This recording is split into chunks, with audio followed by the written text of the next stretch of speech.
Nou ja, jy sou teen die tyd nou al sekerlik verneem het, veral as jy iemand is wat hou van sport, dat die Olimpiese Spele wat in Tokio, Japan plaas sou gevind het in 2020 nou sou gewees het, maar dat dit dan natuurlik uitgestel is tot 2021. Maar so word baie atlete daardeur geraak en een van die atlete nog baie jonk en wat Suid-Afrika se naam definitief volgende jaar gaan hooghou, is Caitlyn Rooskrantz. Caitlyn, good morning and thank you so much for joining us this morning on die Groot Ontbyt.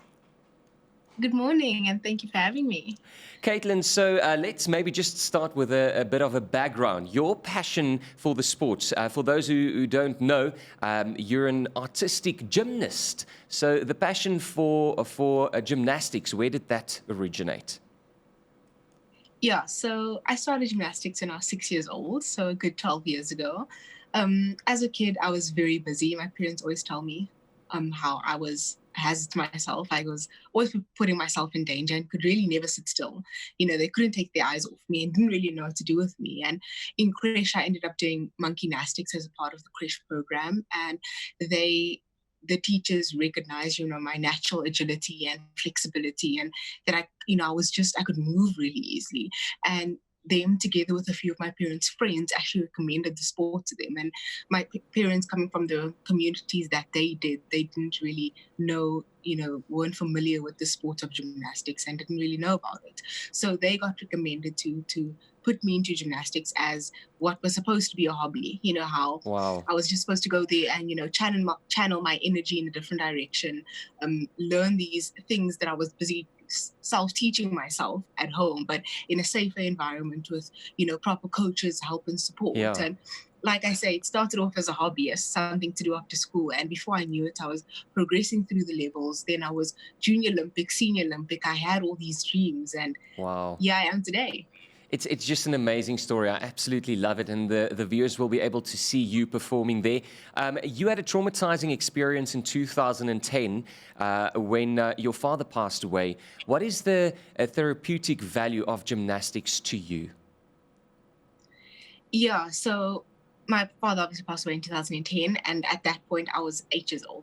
Wow. You know, and being so young, I think I really, in my own way, I struggled, you know, to deal with it because I didn't really know how. You know, I was still so young and trying to just grasp the concept of what had happened, you know, so tragically.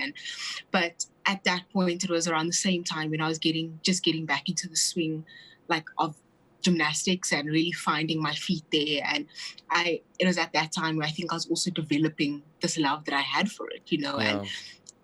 And I believe that it was, you know, through gymnastics that I expressed myself. It was through gymnastics that allowed me to heal. You know, I Amazing. took everything out, and that was the only way that I think I knew how to express myself was in training. You know, I enjoyed training almost 3, 4, 5 times a week, you know, Wow. every day after school. It was fun for me, you know. So I think that was, like you say, a therapeutic way for me to, you know, ended up dealing with the loss of my father so young. And, you know, yes, it was, you know, a very tragic thing that happened to me at a young age, but I think it also was one of the first things that I think ended up teaching me how to, you know, to take these setbacks and disappointments that life throws at you and use it as a slingshot to propel you forward, you know, because I developed, that was, like I said, it was around that time where I developed my love for gymnastics, and look where I am now. Wow, you're literally a walking inspiration. So you've trained very hard for this opportunity, the Olympics 2020, which has now been postponed for 2021.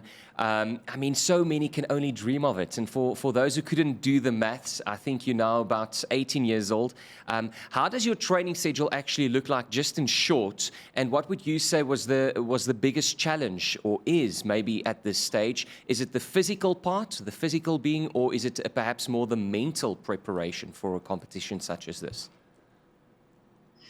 Yeah, so my gymnastics schedule all the years was very hectic. My life was really busy. You know, I matriculated last year, Wow. and I'm taking a gap year this year because I was supposed to take a gap year to fully focus on the Olympic Games. That was supposed to be my only task of this year, you know, so I could fully focus on it and give it my best shot, you know, in that sense. So, but the past 12 years of, you know, that has been my gymnastics career. That's been my life, where I did gymnastics while I was obviously at school. And like that, it was really busy. I would be at school every morning and had 4.5 hours of training every afternoon. 4.5 hours a day, 6 days a week. That was the standard. On some days, maybe 1 or 2 days, we had additional morning training added. Sure. So we had like an hour and a half to 2 hours in the mornings before school. And then I'd go to school and then come back straight to gym. And then, from gym, I go home, do my homework, eat, shower, and then back in bed and repeat, Wow. So, but that did take a bit of, a change this year when I ended up taking a gap year. And it was the first year that I was doing gymnastics without school, so it was very more relaxing, I must say that. I Yeah. did up my training hours and ended up in the beginning of the year, I was training about 2 times a day, some days, where I trained for maybe 2.5 hours in the morning and then 3 hours in the afternoon. So But actually, it's it not was, actually a gap year. I mean, you've been working hard all the way.